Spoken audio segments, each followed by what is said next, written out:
My name, Lekhna, in Sanskrit means to write. Right. I create content around data and AI.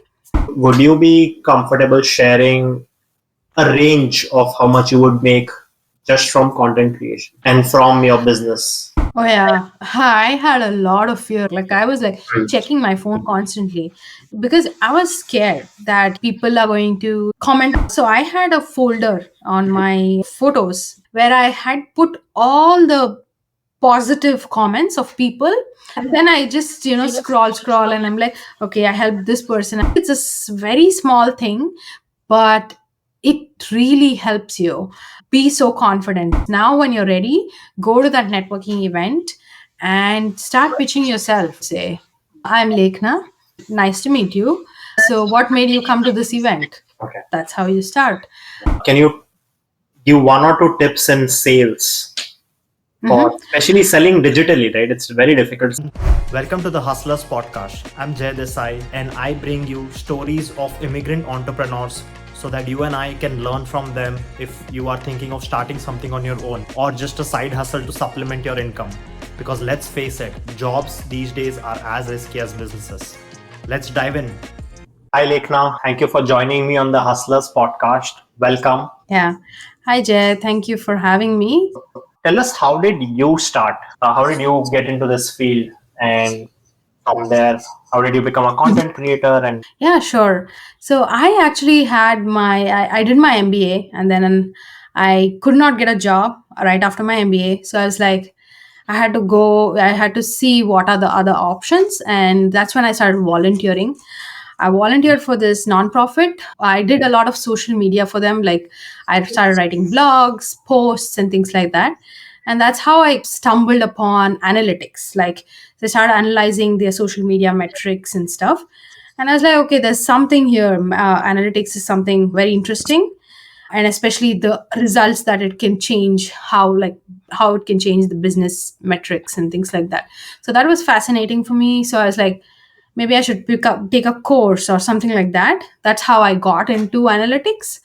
And when I got in, within 8 months of my master's program, I got a job. And many people were actually asking me, like, hey, how did you get a job within 8 months of your master's program? Like, my close friends reached out to me. They're like, how did you get it? I was like, I'll tell you. So that delayed.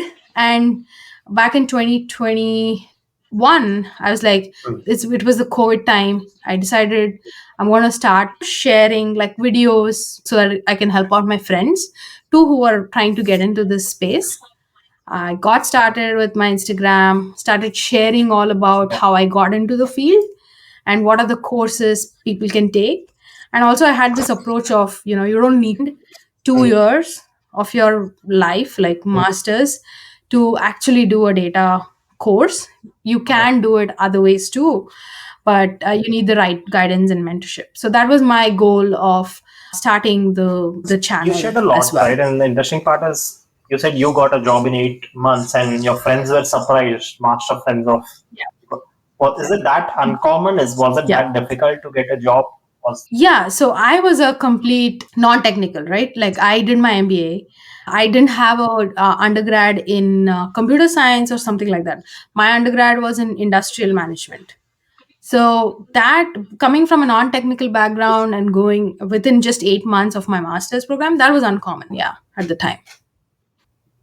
like, how did you get it? Can you share? It was something that I think many people don't do.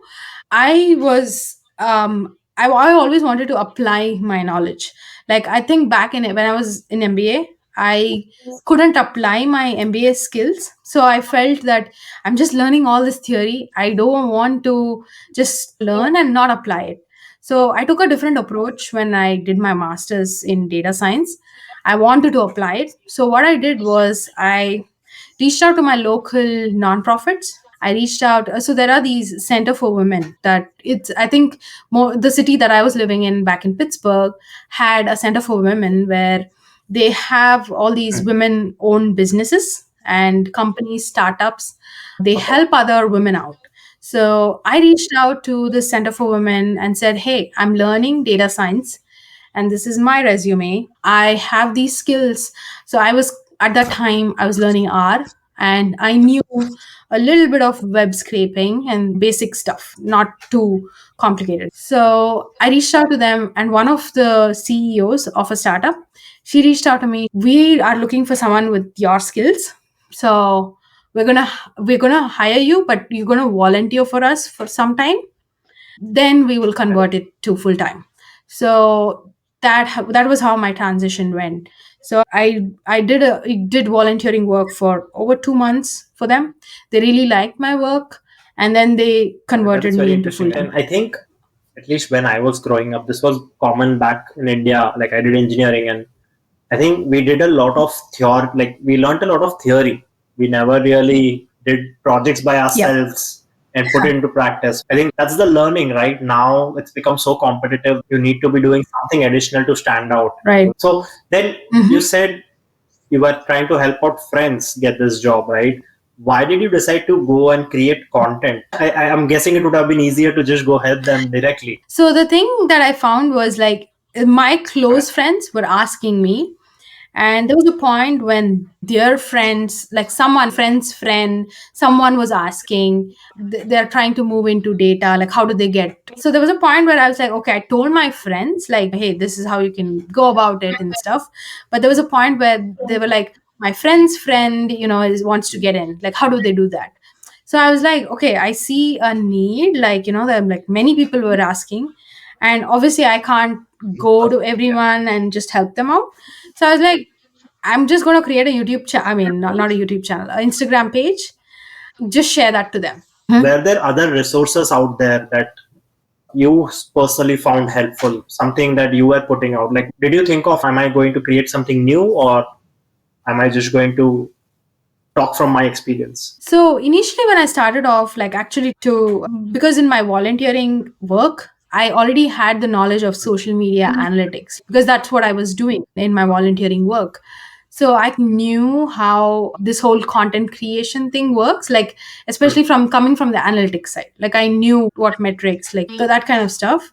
So having that background, I think really helped me to also I looked at other like to see if there are other content creators, especially in the tech space. And then I was looking at content, and I felt that there are like these concepts that can be explained easily. The just try to break it down and explain it more in a friendly way where even a 5-year-old can understand. So that was the whole idea for me to start creating content. And I think that is something that I try to do in most of my videos. What did you end up like? What did you start? It was educational, where you're like, I'm like telling them some tips and tricks, Okay. and teaching them about that tool.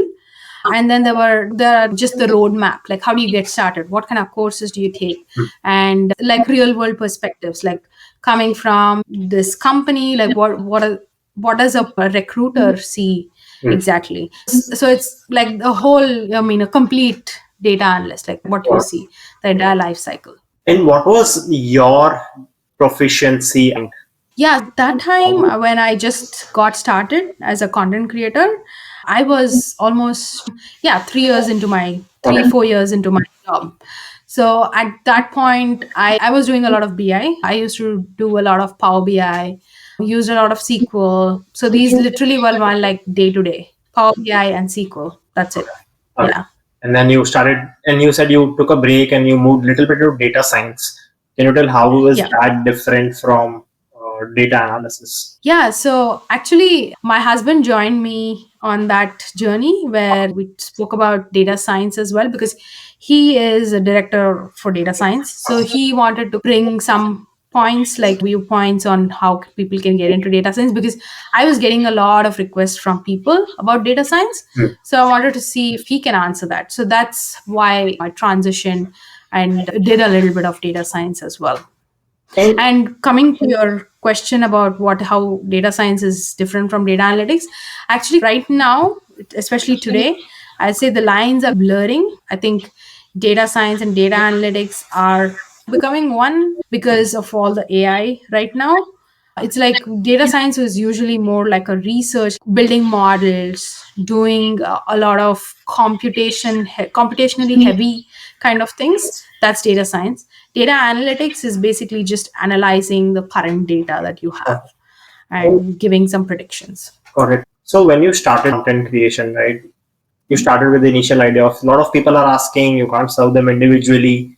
But did you have something else in mind too, that maybe there is chance that I can grow in this field, content creation? Did you have that thing? That's a good question that you brought up, because so in my MBA, I did marketing. So I have always been interested in marketing, and that was actually when I was doing my MBA. I had also started a blog, so where I used to talk about influencer marketing. This was back in 2017. So I had a blog. So that's how I was always inclined to content creation. It was just that I wanted to learn analytics as well, like data science and stuff.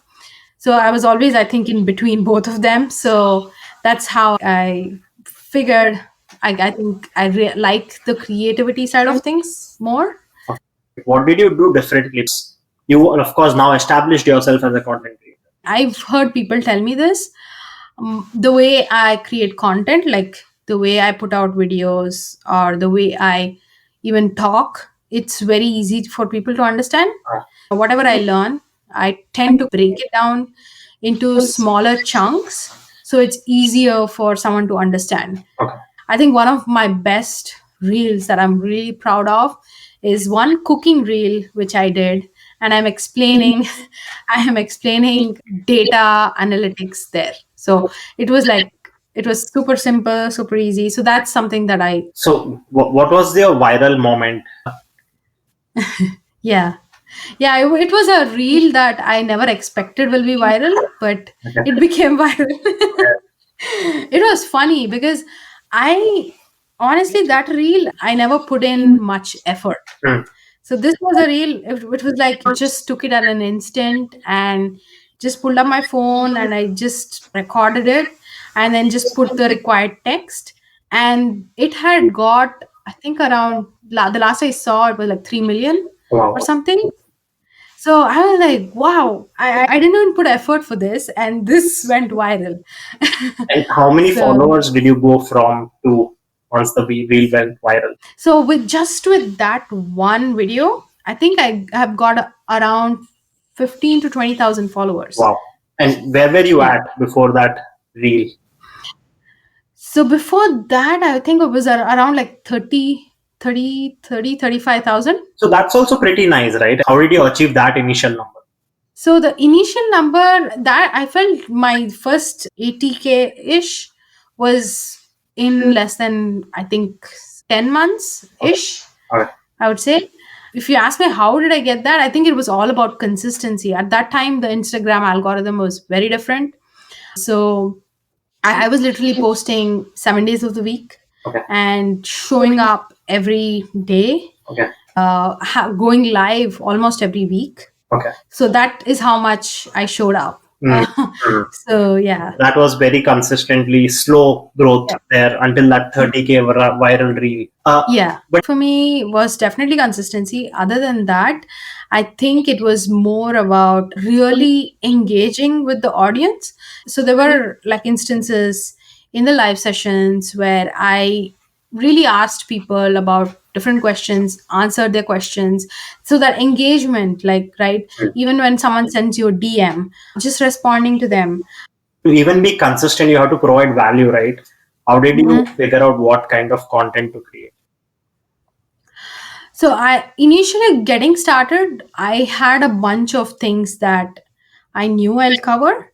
But then as the following started growing, I just completely listened to my audience. I just started, because I was asking them and things like that. So I knew what they wanted. So I just started creating that kind of content. It was like nothing. So most of my weekends and weeknights were like, people are giving me this, they're asking me these questions. So this is going to be my next week's content. So it was like I had a database full of what kind of questions people are asking. So I just used that database. That was my chat GPT back then. So I just used that.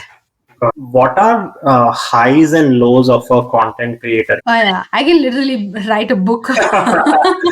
So honestly, for me, content creation has been more of a actually self transformation journey. Content creation has given me a lot of different things like creativity and also using my analytic skills. So beyond that, it has also made me think about what exactly are my, like, I don't know how I should put this, but yeah, really understand like what exactly impact or what kind of value that you would bring to the society or something like that. So it's not just the content, it is beyond the content, and what kind of a person that you want to be perceived as. Mm. So for me, that has been a tremendous journey, which I actually owe that part of that self transformation journey to content creation, which is been like the highest. Like I would say, it's, I wish I had probably started earlier, but it's fine. uh, Another point for the highs, it would be beyond just the monetary things, it's also given me that satisfaction of doing something on my own. Mm. And when I talk about lows, content creation, I feel, especially when you think about content creation as like another a business, right? When you're going through that, you're starting a course and selling things, especially if someone who's just getting started, and hearing your first no is really hard. And so that has been something that probably I wouldn't have learned in my full-time job. So getting those no's and still going, let's keep going, that perseverance has been another transformational journey for me again. When it comes to the lows, it's also addiction of social media. Mm. So you're like so addicted to your phone. Like I can't live without my phone, not even for a day. Like I can't. So But that's true for non-creators as well, I guess, at this day and age, right. right? Mhm. You are Right. Yeah. creating, but there are a lot of people who are consuming, and it's the same, I guess. Yeah. Yeah. True. Yeah, not to take True. away that point, but I think that's really very true. But yes, please go on. Yeah, so I think that's one thing that has been like, I'm trying to break that because everyone talks about, especially today, right? Like with all these very successful like people like the who I follow on LinkedIn, like Dan Co and people like that. They talk all about focus and Carl Newport's like deep work and things like that. So I'm trying to do a little bit of that right now, at least 2 hours in a day, not use my phone. But it's so hard, like it's very hard. But yeah, I think everything takes time, so I'm just giving it time right now, and that would be my only lows, I would say. So what do you do for those 2 hours? What is helping? So right now I'm actually focusing on learning Okay. and upskilling myself. I'm currently learning Gen AI, so that's my, like, focus time Okay. right now. And so when some of the highs, the number of likes you get, the number of views you get, are those some of the highs and lows as well? So I honestly, like, I don't worry about that too much. Okay. But I is that a phase you arrived at, or was it from the beginning? Yes, I initially, when I was just got started, I was like this crazy person, and my husband would be like, "Can you stop looking at your phone like every single minute? Like not even minute, a second." So I was like going crazy. I just posted now. I'm gonna see how many people liked, how many people commented. So that I it took me over, I think, like at least more than a year, I would say, to get out of that the constant checking and pressure. And when I was doing that, I was like, this is, mentally, it doesn't do you any good Mm. in the long run, actually. So I realized that, and now it doesn't hurt me at all. Okay. Yeah. But you kind of matured to that level, you would say. Yeah. Well, one interesting thing you mentioned was one high of this was satisfaction of doing something of your own, right? Mhm. How did you like? Is that something you always wanted, or is that something you realized after doing this? I had actually, growing up, I think I always wanted that sense of freedom, of setting my own schedule, not being in control of my time. When you have a job, the job controls your time, Yeah. right? But when you are an entrepreneur, you control your time, you can do anything with your time, so you have that freedom. So I always wanted that freedom of time, and that was something very important to me, and I think I took a long time to get it. Who are some of the content creators you admire? Sure, yeah, I really like Alex Lieberman. He's the founder of Okay. I like his content. I like Dan Cove's content. And I think in AI space, there's Ali Miller, whom I love what she does. And I'm super like, I think the amount of AI she does, she literally eats, sleeps, and breathes AI. So that's how like, how much she's passionate about AI. And I really love her content. And then I think when it comes to Instagram, there's also Sundas, does some amazing work with data and AI. So yeah. Data analysis and Mhm. data analytics and AI. Do you Mhm. think this AI is going to make a lot of these jobs redundant? I so actually honestly I think data analytics itself will, that's what I was saying before, right? If the lines are going to blur so much that data science and data analytics is going to become one, it's not going to be two separate things. So that's what I at least think is going to happen. Definitely will not see that these jobs will like just vanish, it'll never go away. There'll always be a need for data professionals like data analysts or data scientists.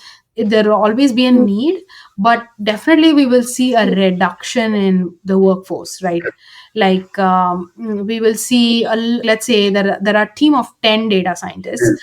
Probably in the next 5 to 6 years, maybe 5 to 7 years, there could be maybe a team of five data scientists. So I see that happening for sure. Yeah, I 100% agree. Even I keep thinking a lot about this space, especially AI, how it's going to Mhm. replace jobs or take away jobs.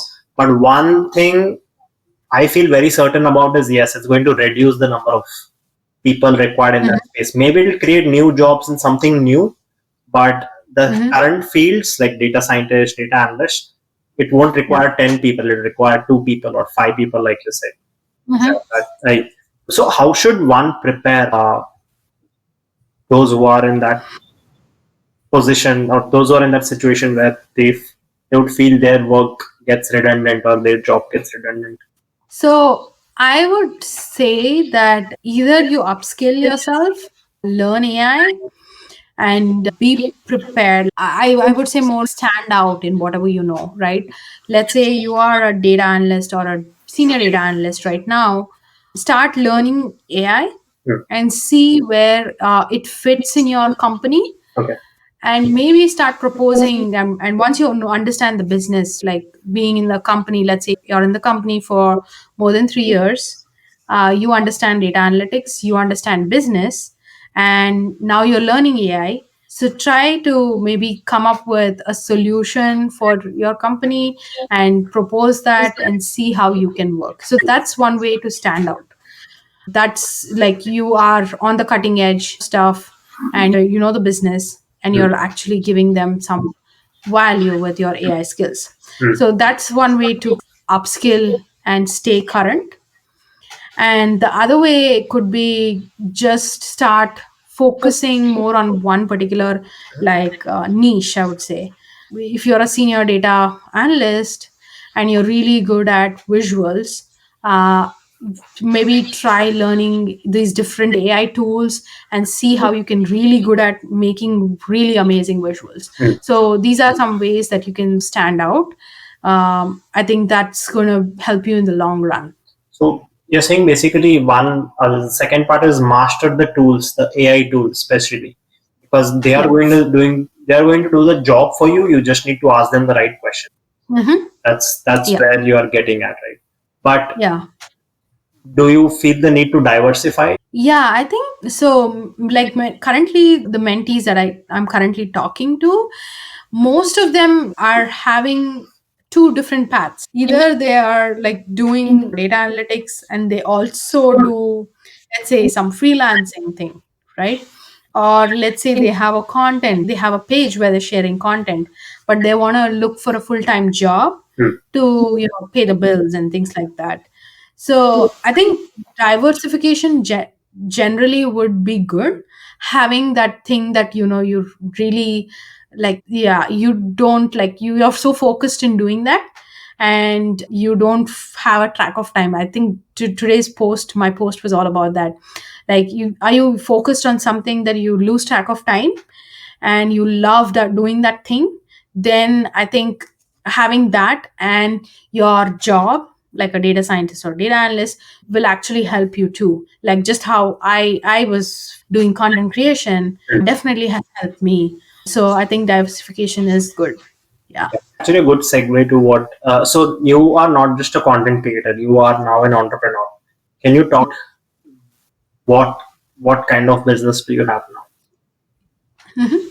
Sure. Right now, I have a bunch of courses, and I also mentor. Usually, each month, I mentor 5 candidates, Okay. and that's something that I help them through learning data analytics, through to even like job search and getting into jobs. Mhm. And then the other thing is, I have courses where we have these SQL courses for complete beginners, for those who them who are currently working but you want to upskill yourself. I have those courses. Then I do have some digital products, especially like roadmaps and resumes and things like that. What kind of courses? Can you go into a little bit details of who does it help?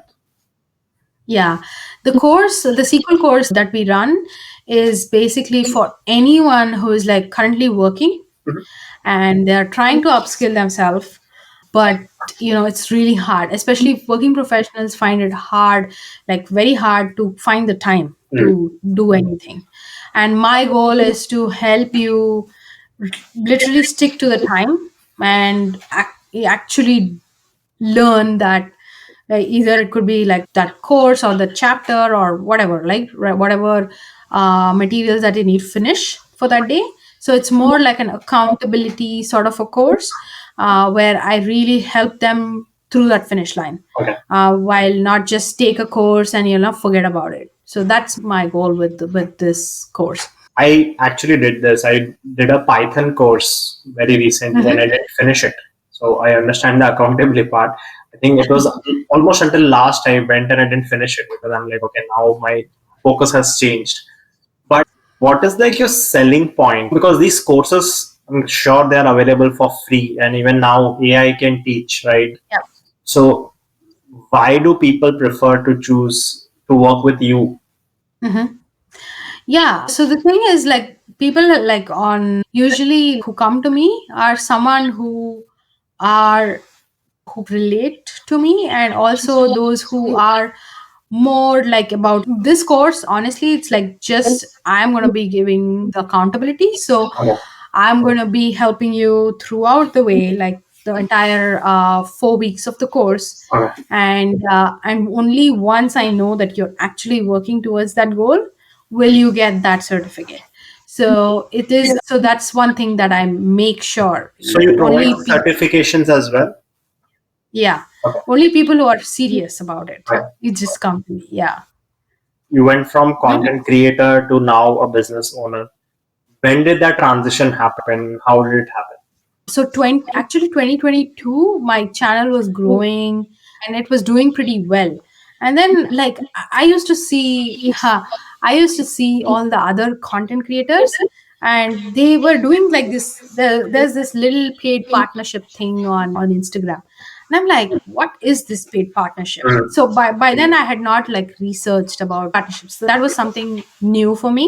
Mm. So I was like, I saw this paid partnership. Then I went to Google, started typing like, what is paid partnership, all that stuff. Then I started reading more and more about it. And that's when I stumbled upon this whole different world of brand partnerships. So I was like, okay, this is something interesting. And that's when I was like, I started reading more and more about it and seeing how like content creators make money through brand partnerships and all that stuff. And that's when I realized that, okay, this could be an option. So that was the idea that kind of struck me, like, okay, there's something here that I need to look into. I started treating it more like a business. That's interesting. What's your follower count when you thought of this? I think it was around like 80K. I don't know about this, but were you not being paid by these companies, Instagram, for doing reaching so many people and all that? Was that already happening? Yeah, when I thought about monetizing, that's when I think the Instagram started this. I think they started giving this payouts for creators, and it was like honestly, it's not much. It was so bad compared to YouTube. Definitely, it was like peanuts. And yeah, that so it was paying, but not much. What was your first paid partnership? How did you approach that? So actually, I started getting a lot. Once I think I started reaching a certain number. I don't quite remember what number that was, but a certain like number, I was reached out by brand partners.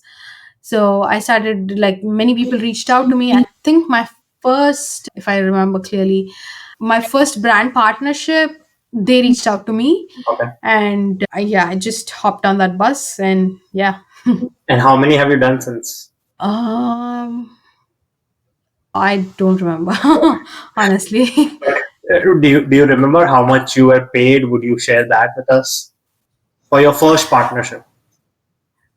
Yeah, so initially getting started, I was not paid much, like probably around, I would say 200 a reel, something like that Okay. is how much I was getting paid. But later on, obviously, as my followers and things increased, my rate obviously increased. And right now, I get paid anywhere from 300 to 1,000 for a reel. Is the content decided by them, or they just want to have a mention and you decide the content? Usually, I decide the content. Yeah. And what kind of partnerships do you get in your profession? Are they business owners, or are they like edtech platforms? Usually, I do only with edtech platforms like Coursera, edX, um, Discover Data Science, Dice.com. Usually, it's career and tech. I mean, not tech, career. Yeah, actually, I would say tech also, like tech tools, like AI tools, career tools, and edtech. So now 2022, you got into paid partnerships. But Mhm. when did you get into your personal coaching, and why did you start that? So this was back actually 2020, yeah, almost the end of 2022. I realized that I was really good at SQL, Hmm. like at my job. And many people reached out to me and asked, hey, why are you not teaching SQL? Do you have some sort of training? Because I used to post content on the same lines. I used to talk about SQL, the different things that you can use for SQL, and some tips and tricks. So, on the same lines, people were asking me, like, why don't you have a training or something like that? I was like, okay, probably now it's time to create a training or a course. So, that's how I got started with my course. Okay, so what did you offer in your first thing, that the course? How did you structure it? What kind of offers did you have and all So, the first, I'm really not proud of my first one. that? Nobody is, right? And that's the journey everyone covers. Yeah. So initially, my first course was I was totally clueless because it was a like a course that I've never created a course. Hmm. So I didn't think even that I would be a good teacher. Like I knew I create content and I know how to explain things, but creating a course and putting it out there is very different. Hmm. Like you need to have structured curriculum and you need to have different curriculum, and each part will be like a different video and things like that. And I had a mentor, so I worked with this mentor who already knew how to create courses, so that kind of made it easier. So that was just the course development part of it. But then there was another side of it, is the payments. Okay. So I didn't know that payments is so hard. Like I used Stripe, and there were like so many issues with Stripe that I had. And I was like, why do people suggest this like platform? It was so bad. And yeah, it was hard, like especially figuring out the payments part of it, and especially figuring out payments from like international, right? Like My audience is not only in the US, they are from India, they're from Nigeria, they're from UK, Australia. So that entire payment thing was a big lesson for me in my first round. Now you offered your course, but like, was the course, how did you sell? Who was it aimed at? So my first course, I think it was like all my followers on Instagram, who those were the ones who took the course. It was just my Instagram audience, those of them who really asked for a course. So I just reached out to them and said, "Hey, I'm creating a course for you. So just if you want to take it." Okay. So that was how I got my first few, customers. Okay. And do you know how much percent of your followers converted for that course, or how many bought that first course? How many bought? Yes, I know that, but I don't know about the conversion. Okay. Yeah, how many bought, if you could share that? I think my first course that I sold, almost 50 people bought it. How was your feeling? It's a first thing. No, it's a first product that you put out there. I was like, wow, this is so cool. I was like, oh my God, I was so happy. I know, at the same time, it was a lot of work for sure, because it's like people are trusting me and giving me their money. So I had to also keep up with that. I made sure that all those 50 people who joined the course, they got what they wanted. And also I made sure that these people are serious, because my goal was to make them complete the course and not just pick up a course, just buy it and just move on. That was not my intention. So my intention was for them to actually complete it. And successfully in the first cohort, like the first cohort, we had almost 40 people who completed the course. I think 42 people who completed the course. So I was really happy for that, because I mean, usually like completion rates are another thing, right? No, especially if you look at Coursera and Udemy and all that, completion rate is something that they struggle with. So that was my focus. Yeah. And then from there, was there no looking back from then? Was that how it played out for you? So I think definitely there was no looking back. I knew I wanted to do it, but after that, I think last year was when there were all these highs. Everyone's talking about, oh my God, you're doing so well.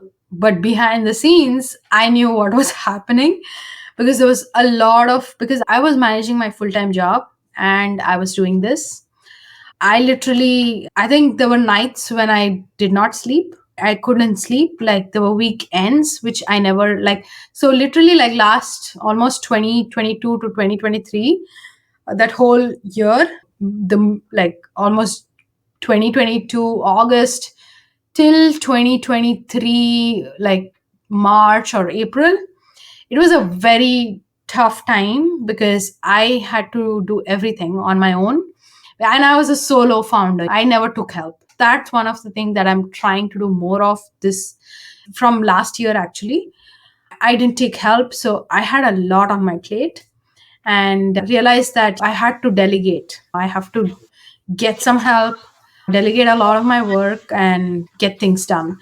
And that was something that I think I should have done better. So behind the scenes, I think whoever's listening to this, one probably advice that I would give is like, being an entrepreneur, you need to delegate. And I think that's a hard lesson that I learned, I think, very late. So Yeah, delegation is super important. it's very interesting you brought this up, because this is one of the common things I've heard from a lot of entrepreneurs I have interviewed too.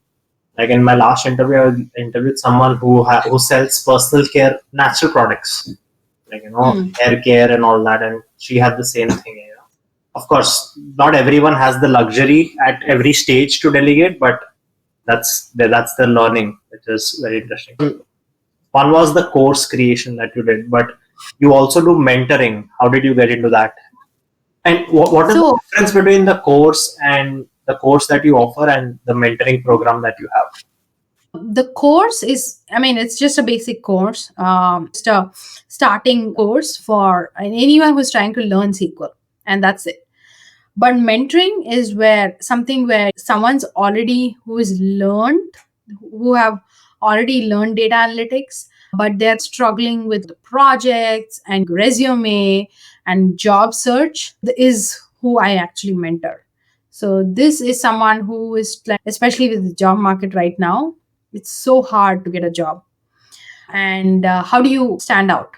That's exactly what I'm trying to solve, where I'm trying to help someone who is trying to get into data analytics, but they don't have like that niche, or how they don't know how to stand out in order to get the job. And that's where I come in and help them to really maybe create a good portfolio or just focus on a niche. And one interesting thing you shared, I think, recently is you quit your job, right? Mhm. How did you reach that decision? I actually made a YouTube video on this. I think I credit this entire like journey of taking that. It's a big step, right? For anyone who's worked for more than 5 years in a company or wherever, right? It's a big step to take. So for me, I am a big meditator. Like I am into meditation, and I think content creation journey also started along with my meditation. So it's been almost 3 years now. So so with content creation, I had this self transformation kind of journey. So that I think was one of the major like reasons why I was able to take the step, because I started realizing that it's all about taking believing in yourself, having that faith in yourself, and taking that risk. Hmm. So I think to strengthen that, probably meditation has helped me. So I think for me, obviously the decision is really hard, but I would say at the end of the day, just listen to your heart and just go by what your gut says. And I think I just did. You're a numbers person, right?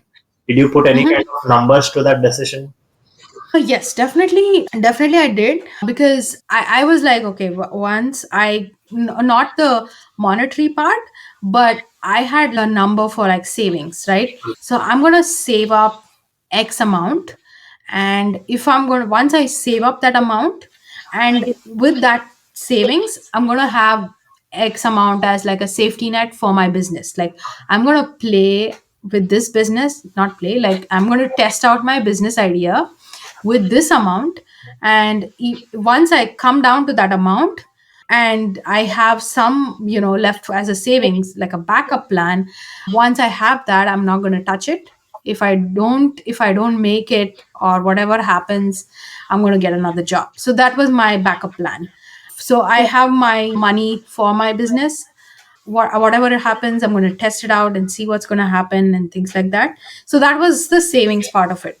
The other part was like I was going to see if I can really make like a decent amount of money with content creation and see where it goes. So I also started making like decent amount of money with my content creation. Obviously, it did not replace my salary, Hmm. but it at least it's not like zero. Okay. I'm making some money where I can keep this thing going. So, So that's how I decided. like, when it's an interesting point, right? And I follow a lot of influencers, finance influencers, and they say this, you should have this much savings, this much Yeah. in the sense like a year's worth of savings or 6 months of savings to give yourself that time. What is the advice you would give? Yeah, I think I would definitely say at least 8 months of savings, like Okay. 6 to 8 months. I think that's a good number, like 8 months. So that way, like even if you're dipping into your when you're dipping into your savings, you have that 6 to 8 months to get to another job. And definitely within 3 to 4 months, even if it's a very hard time to find a job, you can get it in 3 to 4 months, right? So I think that 6 to 8 months is a good time frame, good time of like good time frame for savings. You are making money with content creation. What are the different avenues? Is it mostly paid partnerships now, or has it evolved into something else? With content, it's mostly brand partnerships, affiliate marketing. That's something that is another thing that I'm doing. Yeah, other than that, it's mostly my like courses, digital products and things. So when you say affiliate, like what are you selling in that? So affiliates, these are usually like Coursera's courses, edX courses, Udemy, these kind of, like, mostly it's edX again. X, sorry. Yeah. Would you be comfortable sharing a range of how much you would make just from content creation and from your business, like separate? Just from, yeah. So just from content creation, like not the business, Yeah. but just the content creation side of things, probably it's easy, like easily about, I would say, 20 to 40K Okay. ish. Okay.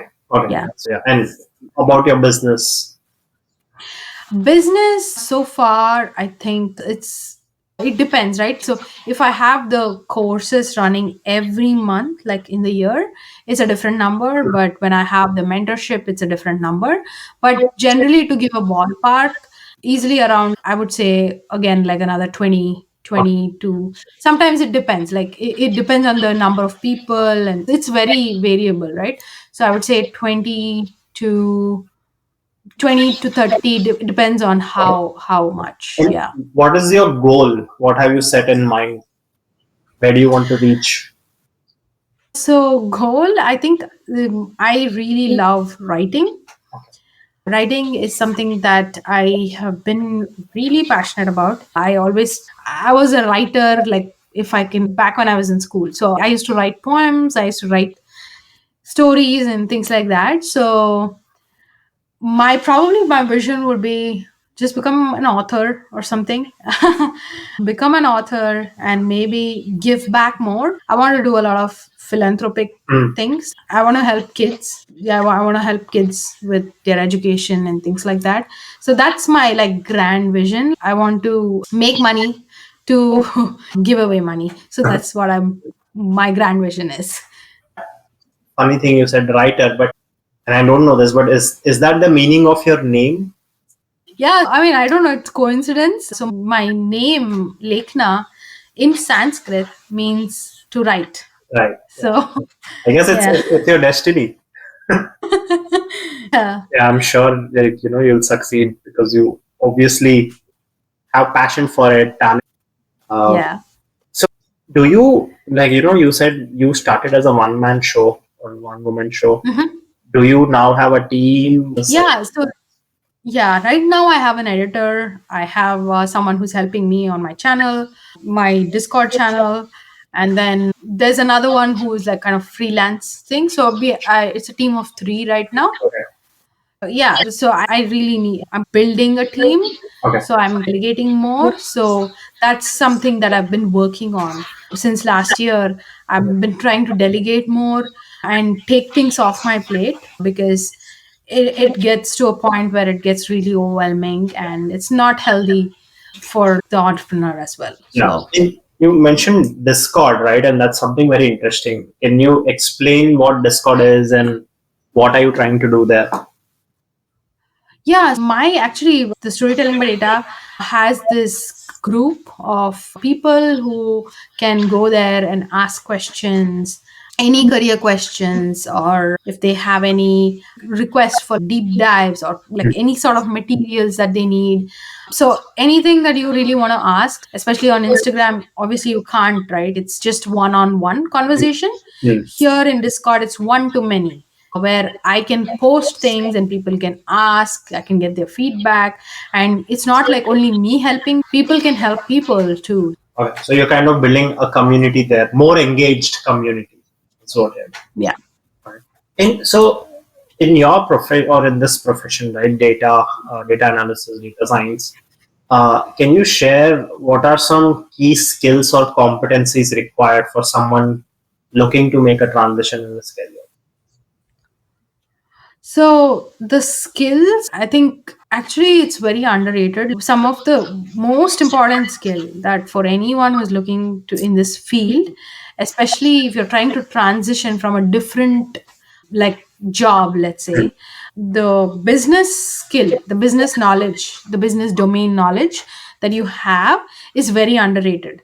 And I think if you are someone who is coming from a marketing background or from a finance background, or let's say supply chain background, and if you're trying to transition to data analytics, the most important value or the skill that you bring to the table will be that your marketing knowledge, your finance knowledge, or your supply chain knowledge. Right. And that is very important for anyone who's trying to move into the field. And I've seen many people tell me, like, I'm doing supply chain, but I want to move into this field. And then they realize that supply chain, the knowledge that you've gained in that particular industry from a very long time, you can definitely use all your data skills in that Mm. industry itself. Right. So that's one of the most underrated skills, I would say. And again, like, the technical tools are, there are many tools out there. I would say pick one and stick to it, especially when it comes to data visualization.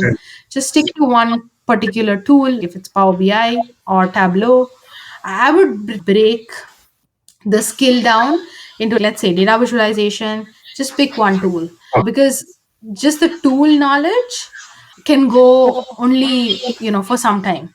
If you are tool agnostic, but you when you have your, fundamentals right, and you really understand the business problem and then use the tool, that's a whole different way of thinking.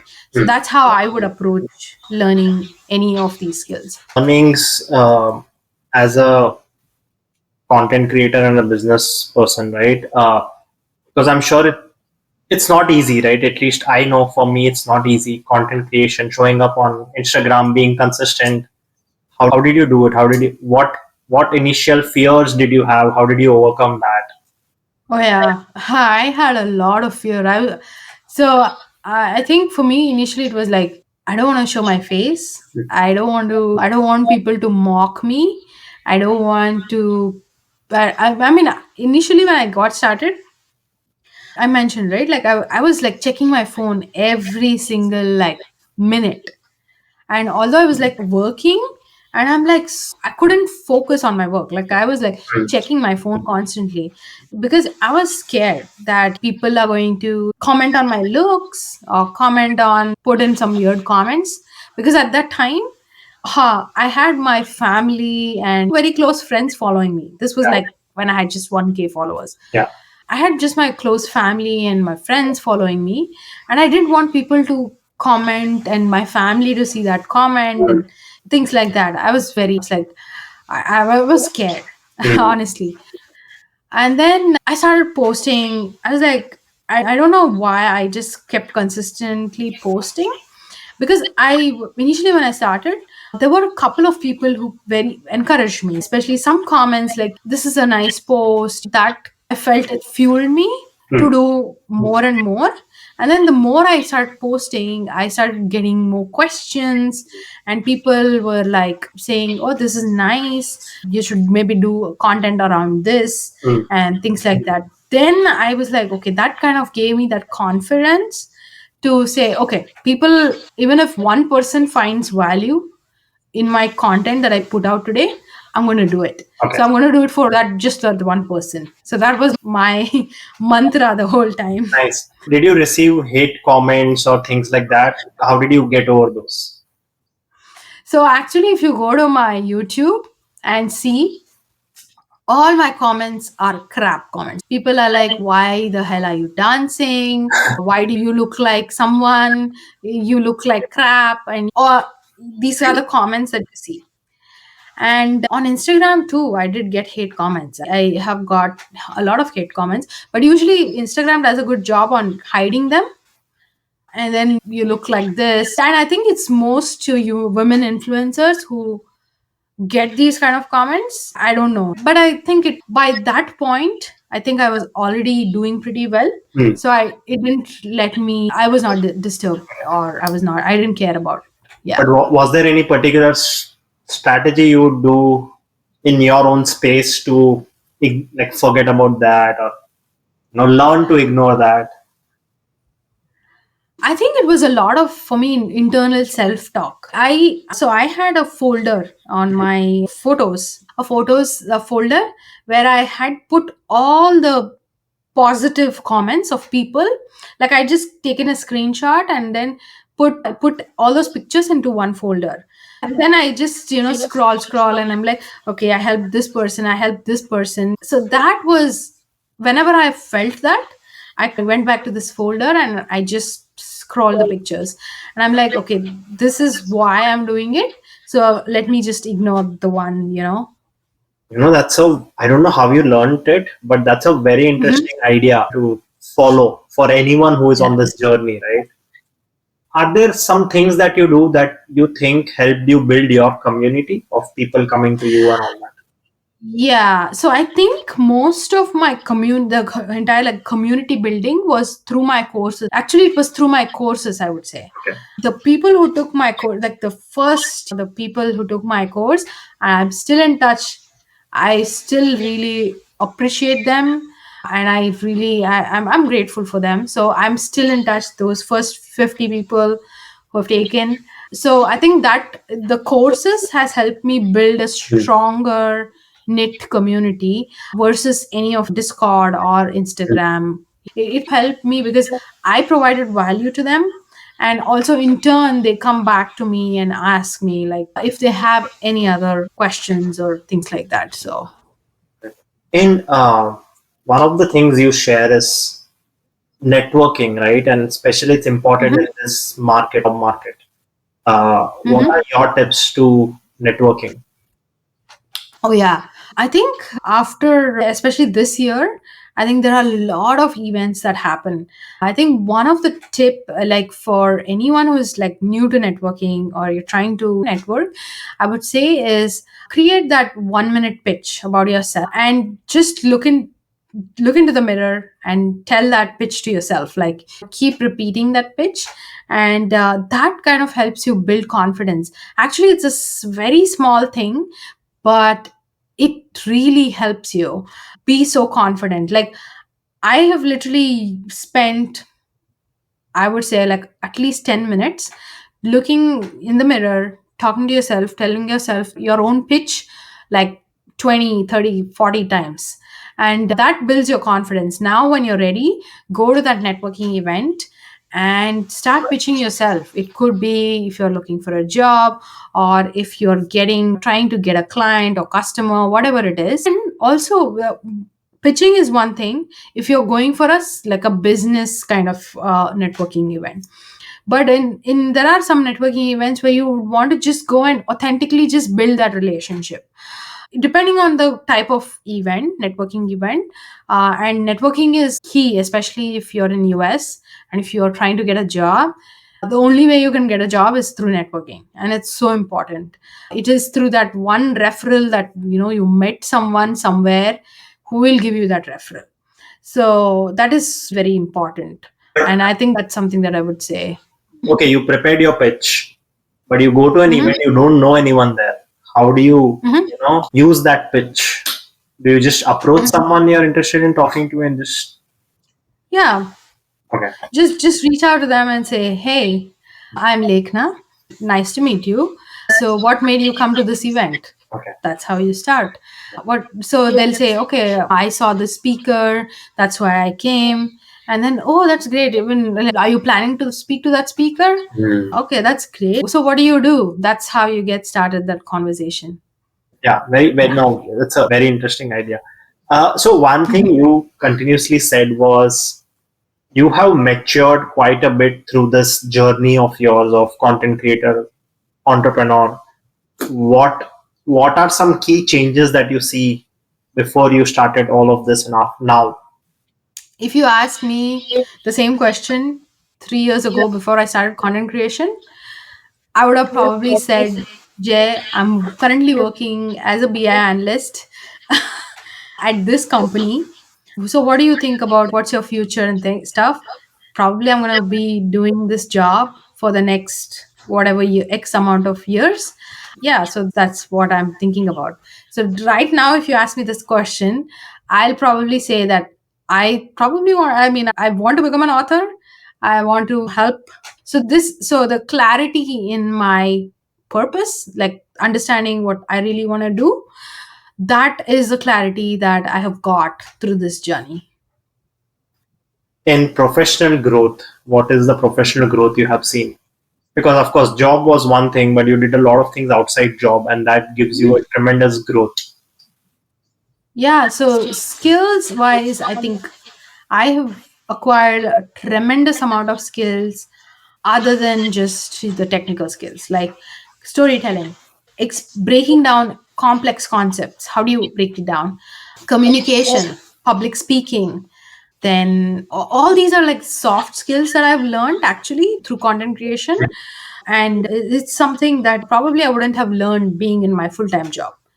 And being able to speak in front of people, being able to present. I mean, although you can do that even in a corporate job, but it's very different when you are passionate about something. Yeah. It's a whole different thing when you're passionate about something versus just giving that presentation at work. And professionally, that the probably I would say that's some skills that I've learned. And also learning, I've also learned how you can build a course, like a build a proper digital product, and how you can, most importantly, how you can sell it. So this sales part of it, marketing, sales, I think this is something that's very important for any business. And that's something that's an invaluable skill that I've learned, that's sales. Can you give one or two tips in sales for Mhm. especially selling digitally, right? It's very difficult selling Yeah. digitally also. Yeah, actually, sales, I'm still learning. I'm no expert, but I think one of the things that has worked for me is being really authentic about, and authentic and showing that passion for that product. Like initially, like getting started, firstly, when I was really passionate about it, because I was like, I'm doing this. I really want people to get value out of this. So in my videos too, I had shown that passion, and it was more like a build in public sort of a journey that I had. I'm like, hey, today I'm doing this course. This is the chapter that I'm covering. Tomorrow I'm going to be doing that. So it was people, I took them on a journey. So for me, the sales part of it was a little bit easier, I would say, because I had shown them the entire, like what I'm doing. So people were interested to buy. So, but right now, with all my digital products and things like that, I'm still learning the sales skill. So probably I think being authentic and showing up and showing your journey, I think that's helped me with sales. And that's one of the tips. The other thing I would say is sales is hard. It is hard. It is not easy. It's just about being consistent about what you're selling, right? So if you're passionate about something and you keep selling it, I mean, I think that if you're passionate, you will not feel exhausted, right? You'll not feel that, oh, I don't want to do this. But if you're not passionate about it and you're selling, it's hard. It's Yeah. not easy. And it's amazing how salespeople do it, but Yeah. hats off to them. Yeah. What are some failures that you faced in this journey? Mhm. So many. Top. Mm, I think things about losing followers. There was a point, I think, when last year, when I lost almost, I would say, about 5,000 followers or something like that. 5,000 followers. And even sometimes like people asking for refunds for the course. I mean, that's another failure. People telling, like, they take the course and then they say that they don't want to do the course. And then I think the and many things, right? Not getting the brand partnership that you wanted to get. So I have a bunch of failures in my pocket about even brand partnerships as well. I wanted to get a brand partnership with edX Okay. actually, which didn't go through. So there was another tech company that I applied. I couldn't get through that as well. So yeah, there are a bunch of failures. Yeah, interesting. Now, how do you figure out your pricing strategy? How much should you charge for a course? How does all that happen? Yeah, so right now I'm like trying to see a way where I can, how do I put this? I mean, I was getting a paid hourly, right? I'm trying to see how I can get the amount of time that I put into it. So maybe hourly, what's my rate? So based on that, I'm doing the calculations right now. Before it was like, I'm just trying this out, it's an experiment, so I'm going to charge a very minimal fees. But right now, it's because it's my business right now, I'm trying to see how I can charge my hourly rate. Got it. Yeah. And I think those were my questions, Lekhna. Thank you for Yeah. all the insights. You give great insights, great advice and insights. That small things like taking those photos and saving in your folder for that positive Yeah. motivation, sales Yeah. advice, all of that really resonated. Hmm. That's very helpful. Yeah. Thank you so much for joining me today. Yeah, thank you for having me. So, what did you learn from Lekhna's journey. Share with me by commenting if you're listening on Spotify or YouTube, or you can reach out to me on pod.dhustlers@gmail.com or connect on Instagram at dhustlerspod.